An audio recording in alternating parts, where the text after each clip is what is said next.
Hello and welcome to the Ramon Foster Show, and we are brought to you by the Get-Go Cafe and Market, where they're open for business 24/7, kitchen serving hot, fresh food. And Moan, we also are open for business here. And yeah, I know. we're obviously going to talk about David DeCastro being technically released. Yeah. Okay, so let's straighten that out first, Moan, the release component. It's not like they just said, you know what, this guy stinks, we're getting rid of him. No. That's a process. And maybe we've been hearing Pittsburgh media, DK Pittsburgh Sports, along with social media rumblings that, hey, something's going on. And nobody really knew it, but he's released right now. He's still got to clear waivers, and then he'll be free to sign anywhere. I think if you pick him up right now, you have to absorb his contract, which, from my understanding of knowing stuff, nobody won't. But I'll say this. I think, and I've kind of alluded to it earlier, he may want a pay increase too. So I know DeCastro's not a greedy person, but everybody wants to be paid for their services and goods too. You know that to be fact as a businessman that you are. So I'm not sure what's going to happen if he wants to just be somewhere else or not. But yeah, if they take him on now, then they absorb his contract. Well, let's rewind here a little bit, because we have been talking about Dave not for a couple of weeks. We've been talking about him here for months. Mm-hmm. And it came up here, oh boy, not long after the season, that maybe the Steelers should just move on from Dave based on some stuff that you had heard, based on whether it's injuries, performance, some combination of both, and that can be a muddy line in football. Yeah. You can't exactly be like stunned that it came to this, because you didn't know, Ramon. You didn't know if he wanted to play. I didn't know. My thing is, we can read rooms. I've been inside that room, inside that building too. So it's not a fact that I don't think he didn't want to play or anything like that. Dave's a competitor, but Dave's also a complex person too. Dave can take this as his exit to say, okay, I walk away, I retire, which is perfectly fine. But we've had that conversation too, that room dynamic post-Pouncey retiring was different. You even spoke about some of it, and we've seen people, the youthfulness of it can phase you out quicker than your play can, as in the sense of you don't fit in. You're comfortable with. Yeah, you don't fit in. So when Pouncey retired, if you remember, I told you, and I said it on DK Pittsburgh Sports Online, was this: if they're smart, they trade Dave. And that wasn't disrespectful. It's just that's the business of it. That room isn't familiar with how Dave is. He lost his buddy, Alejandro, to one free agency, but that's his drive to work everyday buddy. They go pick each other up and they switch weeks. So imagine if you have a system of doing that, or you have me, or you have Marquise, or you have he was cool with Matt Filer, like you're done. You lose that. You know what I'm saying? So that's where it was. We wasn't saying anything disrespectful about Dave or his play. It's just in the business world, you got to make a move. And now the Steelers get $8.5 million back, I think. But you would have loved to have gotten something else off as far as in the trade, as far as nothing right now. Yeah, I mean, that's one way of looking at it. And the other one, Ramon, is the one that I'm sure that most Steelers fans have top of mind, other than respect for Dave and what he's done here. It's now what? I know. Because Dave was the only thing the Steelers had that was close to a sure thing on that offensive line. And Moan, me and you have been making fun of Cincinnati and Cleveland and these other teams for not having offensive lines and not taking them seriously and everything else. And now here come the Steelers into this big season, with Ben Roethlisberger's back at age 39 and Najee Harris and new blocking scheme, and the most experienced offensive lineman is Chooks. It's Chooks. It was going to be Dave. Starts. Yeah. I'll say this about the dynamic of the room. As athletic as Chooks is, I like him. I think he can do the job.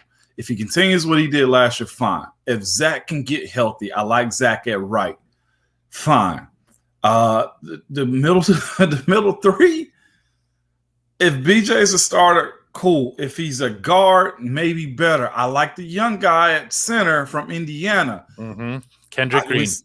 Kendrick Green. We've seen Trey Turner come in for a tryout too. There's still some free agent guards out there. I saw somebody bring up, who was it? Moses Malone, I think, from Washington, the tackle. I don't think he's a tackle. I don't think he's a guard. He's a tackle. Moves have got to be made. The one thing I will say is Pittsburgh has always found a way to develop. Right now, that room is super young, and I don't really worry about Ben, but this is new. Way newer than what it was when we got in. When I got there, I was still with older veteran guys. Willie, Trey, Max, Chris came out too.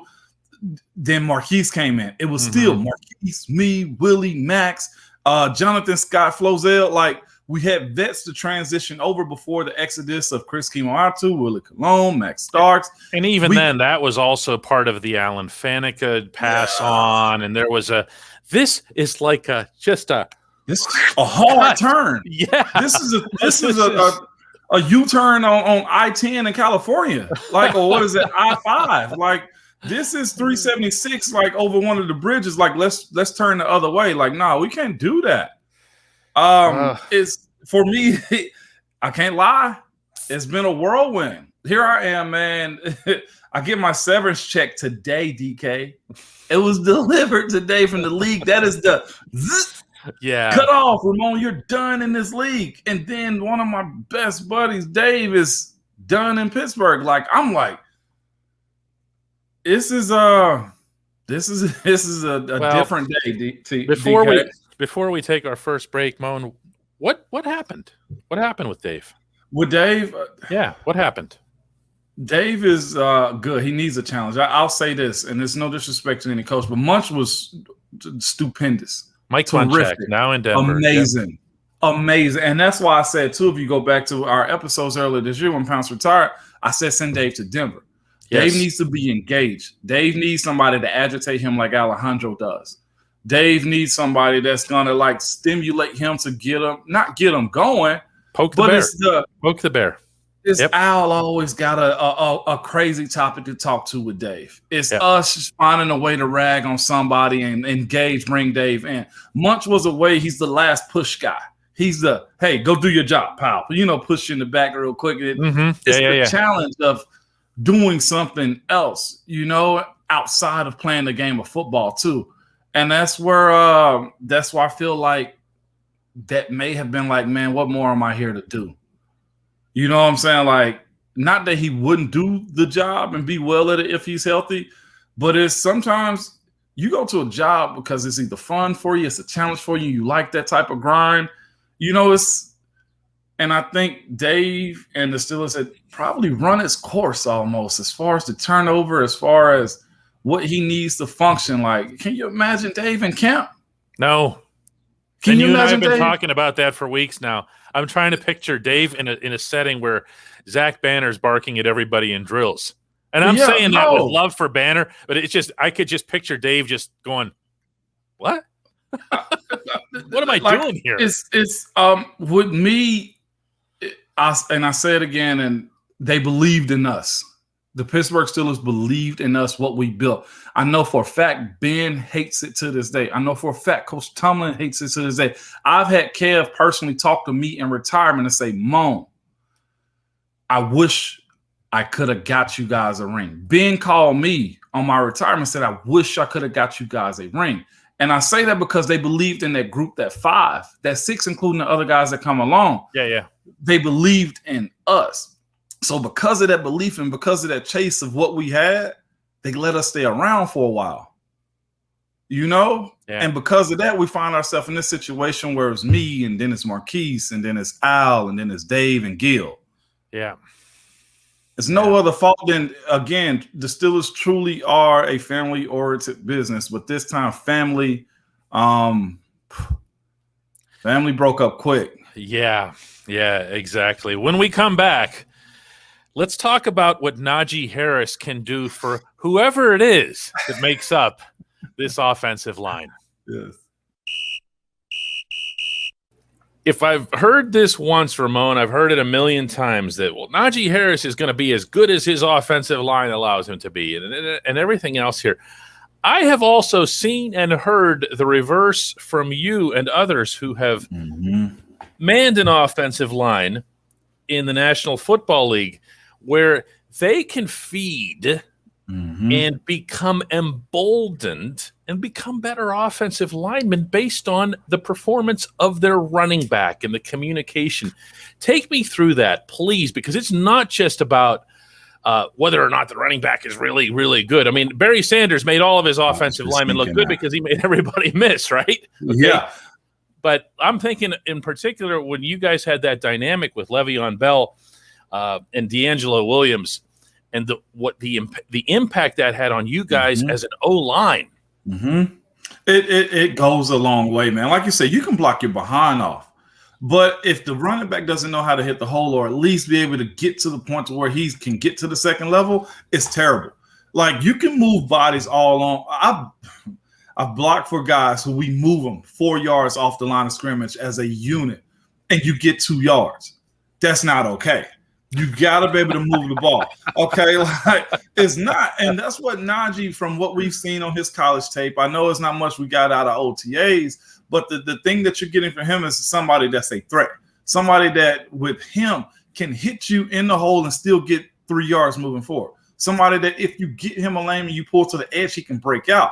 Also, the other aspect of having a running back the way he is being able to run the screen game. If his hands are soft enough and you can run a screen and he can navigate down the field the way we've seen him do in college, that's the beauty to be had. I'll say this. The thing that we had with Le'Veon is this. We were strong enough up front to where we can at least stop the charge so that he can run the way he wanted to.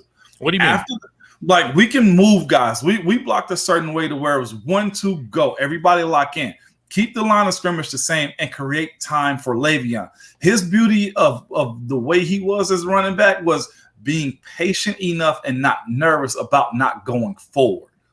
Once he decided to go forward as a running back, that's when he became more dynamic. I don't know why he chose that style or what it is about him being able to do that. I've seen other running backs attempt to do it and couldn't succeed at it.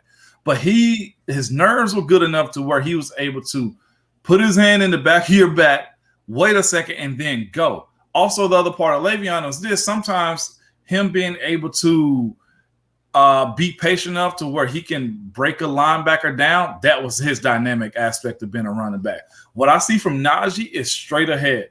No nonsense, getting to the gap. And the way I think they're trying to run this offense with full zone reads and stuff like that, Najee, in my experience of seeing him against my Tennessee Vols, he knows how to put the foot in the ground and get vertical. That is the beauty of it. With this offensive line being so young and inexperienced to a sense, that's going to be needed. His athletic ability, his skill set that he's hoping to bring to the NFL is how you make an offensive line look better. And I'm not saying they're not good or they're not going to be, but look at what Saquon did in New York, and that wasn't a great offensive line. No, it wasn't. No, with not much experience. I mean, yeah. You know, so that's a good running back making a offensive line look good. Right, and, but I'm asking about you're talking about looking good, and I'm talking about making them actually better. Yeah. Do you see what I'm saying? Like in that world, DK? Yeah. It builds confidence. That's what I'm talking about. Yeah. In the same, we walk into the stadium with Ben, like, oh, we got him. Like what Najee does, and all it's going to take is one game to reassure those guys. The same way we felt about James Conner. Like, we were unsure about Conner in that Browns game completely. Like, okay, we'll get him there. You're talking about the opener the year after Lev left, and everybody was doubting whether or not James could replace him and everything else here. And all James did, and all you guys did, that wasn't just James, that was you guys too. Don't be modest about this. Is you just wrecked those guys. Yes, to a tie. Okay, but the tie wasn't on you. But yeah, all right. But yes, it was a tie in Cleveland, which still bothers you. But that game, as an aside here, was a personal victory for you because I hyperextended my knee. Yes, in camp, and just to be back there and playing. But setting that aside, the game in Cleveland, it set the tone for your whole season. It really did, running wise. It did. It set the tone, and so say what you want to about the running back position. When you got a good one, you stick with them, and you live in that world. That's why people are so disappointed in Zeke right now, because they thought they had the guy back there, and then you have a down year. You're questioning, like, well, is it us? Like, no, it might be the running back. So having a guy that you expect to do great things, you walk to the line of scrimmage and you say, look, we're getting at least 3 or 4 yards every carry that he's back there. And it changed your mentality on, like, being successful. Like, the point in playing offensive line is not cracking. And that's the part in which the running back helps reassures you that. If you have somebody that's running into the back or taking negative yards as opposed to hitting the gap and going, I'm telling you, it's like an adrenaline rush whenever it goes. You see them getting excited talking about it. It's really an adrenaline rush. Case in point, Connor, when we finally saw Le'Veon take those snaps, and even if we can even go to D. Will, like when D. Will stepped into the game, it's like, oh, he don't BS. Oh, let's go. Like that was the mentality. It's like, oh, let's go. We don't care. Like if Le'Veon's a little dinged up, D. Will got the job. We're fine. Like that's the mentality of that. It was like, let's go. Another situation. Jalen Samuels when we beat the Patriots. Oh, you want to talk about the game of a lifetime? Think about that. Jalen 200+ all-purpose yards on most of those carries, Mo. Yeah. He was untouched. It was flag football. Now, in fairness, the Patriots were horrendous at defending the run. There are 2 teams out there. Yeah, it was. But even still, I still think Jalen should be given another opportunity because of what he did then. And Connor got his reps, and he's kind of gone to the back burner. But there's a lot of talent in that kid that needs to be exposed. And I think that game right there, that confidence, like we tried it again. And I think that the cat was out the bag when it comes down to like stopping that wildcat scheme and stuff. But given the right opportunity, running backs give you a boost of confidence, man, that for the guys up front, when you can control the game and you got a competent back that can at least get you 5 or even break 50 yards. There's nothing better. Well, before we close this subject, I want to be that guy and look at the flip side of this. Let's say that this team goes to Buffalo. Yeah. Okay. Yeah. And, Buffalo's got a front 7. Yeah, and let's say that Buffalo and the Bills coaching staff just says, listen, we're going to follow the same blueprint everybody else did for the final 6 games of last season. We're bringing everybody up front. Whatever happens to me, I'm not letting 22 beat me. Okay. I want to see the 39-year-old quarterback throw downfield, which he didn't want to do last season. And let's say that the running game does not get going. What's the inverse impact on that? Because you've also been part of those too on occasion. Yeah, I'll say this: if you're smart, you continue to stick to the run some. And a successful running game ain't necessarily 5-10 yards a pop. It's being efficient. If it's 2nd and 1, getting the first down, that'll break a defense down right there. If it's 3rd and 4, and you just so happen to run a draw, getting the first down there, and that might be a game of 20 attempts for 64 yards. Mm-hmm. But where were we in the books on down and distance? Yeah, that makes sense. That's where the confidence comes from. That's where the running game still has to be a part of it. If I expect you to drop back and try to throw it out, I'm going to play that all day long. Mm-hmm. But if you smash me in the face with a 2nd and 1 or a 2nd and 2 for first down, that's where you stick to the game. Stats is circumstantial sometimes when it's like, all right, what's a successful run game?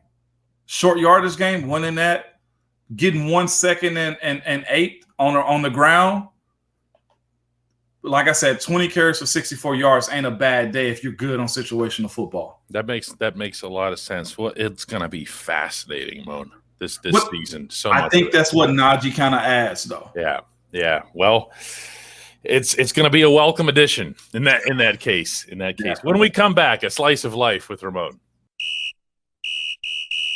Welcome back. It's time for a slice of life with Ramon, and a pretty big slice of Ramon's life was spent on the campus, Saint Vincent College in Latrobe. The NFL announcing this week that the Steelers will not be permitted to partake up there in Westmoreland County, as they have for many, many, many years because of COVID restrictions, regulations. Other teams were approved. Without getting into all the should they have, shouldn't they have, Ramon, what's lost?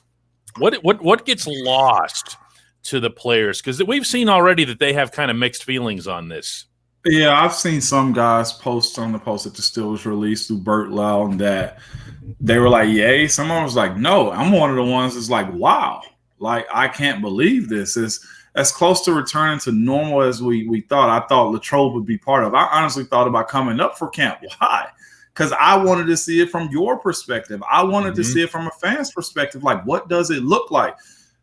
Going to Latrobe, to me, going through the gates to get through, showing the lady your ID to get through the security check, she's smiling, get the green light, go through. Like, it's refreshing to me. I have my producer here, Jonathan Schaefer, who's a Steelers fan on a Titans radio station, by the way, here in Nashville. Just like, he's asking me, what do you think? I'm like, Latrobe is pure football. Oh, yeah. Like, and there's a lot of different reasons. Like, you get a chance to get away for a second to just focus on the game. You get a chance to get in a routine of seeing certain stuff to where I know it's got to, like, tick Coach T off a little bit, because I'd say time and time again, he's one of those football purists where whenever you go away to Latrobe and you stand in Rooney Hall, it's all about the game. Even from the small meeting rooms to going to the cafeteria to seeing all the monks and the brothers there, the Saint Vincent Tower, like, there's a lot that goes into it. You get the chance to walk the steps that all of the legends did. Like, I believe in that type of stuff. I liked it. It was dreadful to go through, but that's a part of history to me that says, like, you were a part of this. You're built there. It's almost like, you're talking about legends. That's what I'm saying. Yeah, it's not just that they stepped there. It's that they're still there in some cases. Yes. Mean Joe Green, only the greatest of all Steelers. Dan, Mean Joe, period. I mean, they're there. You can see them. You can walk up to them. You're still a little scary. It is. Okay. But they're there. Yeah. And yeah, you know, this is you're living and breathing the Pittsburgh Steelers. I see Ambassador Dan's last flyover over the practice field. And you remember that last fly. It wasn't his last year, but it was the last time he was allowed to fly his plane over the practice fields. Yep. It was a prop plane, and you knew it because he was the only one allowed to fly over the fields like that. And when you see him, and he's a joke. For what people didn't know, Ambassador Rooney was a joke. So he's a lighthearted guy for the most part. And so his last flyover flew over diagonally, and then he circled back again the other way. Like, that's Latrobe. You can't do that in the city. No. So you get a chance to go back to the basics when it's like, what are we here for, man? That's the question you can ask yourself. You're here because there are so many people that did the same thing that you did. You're there because you got a jagged product in the team. 90 guys, coaches, staff, media, fans, and you break that down day by day. We've mentioned the young component to the team, but especially the offensive line. And one thing that you've been really canned about is that there's a huge difference between being in Latrobe and being on the south side of Pittsburgh. Yes. Okay. Which is, for anybody who is not familiar with our city, is like 21 blocks of bars. That's the best way I can describe our street. Okay. And a lot of the problems that any younger players have gotten into over the years, almost all of them, not blaming the south side, but the south side is right there handing it to you. There. And I saw a potential benefit to this group being in Latrobe, because the stories that I've heard, Troy Polamalu once told this story of just sitting somewhere at night in Saint Vincent at night. You're not at home. You don't go home. You're on campus. You're in a dorm. Yes. And Troy talked about some of the meetings that he and Ryan Clark and other guys would have on the stoop with kids. Hey, this is how it is, man. This is how it is to be a Pittsburgh Steeler. There's value in that. And the other part of it, though, is like you said, Latrobe, like I said, you get the jagged edge of all things football there. You get the rookies who are going to be mind blown by the fans that show up by the thousands. For a practice. For an open practice. You get an opportunity that they're going to miss to familiarize themselves with what Steeler Nation is. All rookies for sure have to walk up that hill through those ropes. And in that, you get a time to build your brand, which a lot of guys are huge on. Signing autographs 30-plus minutes afterwards. Walking up that hill after you're already tired. Carrying vets' shoulder pads up that hill. Like you get an opportunity to be in that essence of what a lot of people don't get a chance to go into Heinz Field. They get a free opportunity to go to Latrobe, Pennsylvania, and see the guys that they know and they love. Yes. And I think you feel that love and appreciation when you're there. For me, it's a little bit even more personal because I didn't understand what it was as an undrafted guy. So every year I got there, I appreciated that opportunity so much that I even took my boys to spend the night to me in, like, let's say year 9, 10, 11. It'd get 2 days probably during camp when it was easing on back and they got a chance to see me go to work, how long it lasted, being away from home, what it means to be a pro. And I've seen other guys' kids, Ryan Clark, Ben's, Troy's, Ike's, James Harrison, like you throw all those names out of there, their kids got an opportunity to grow up or at least see what camp was, the history of it. I'm shocked. It's gonna be something that's for sure. It's gonna be an adjustment because Latrobe was a lot about and is going to be again. I don't mean to talk about Latrobe in the past tense. I mean the Steelers even said in Bert's statement, we'll see you in 2022. Yeah. It's about a lot more than the Mike Tomlin 2:55 p.m. practice times. See, you knew exactly what 7:55 meeting time. What is that all about? This is 5 minutes before 2:55 till 5 p.m. And we would always put 5 p.m. in big quotation marks because it would go as long as he pleased. Yeah, but it's almost like you can't put into words. I'll just say it's only football there, to where during the season you got football, you got home life, you got driving back and forth. You don't have to drive anywhere. You go right over to the building, you walk down to the practice fields. Like you might go to Sharky's or somewhere for wings, but like Latrobe doesn't offer that many options. I'm not being mean. I mean, you notice that every single person cites Sharky's, and there's a reason for it. Or Dino's, not a whole lot else there. Yeah, it's that's the reason I'm shocked because, or the reason I was hoping for it is only football in Latrobe.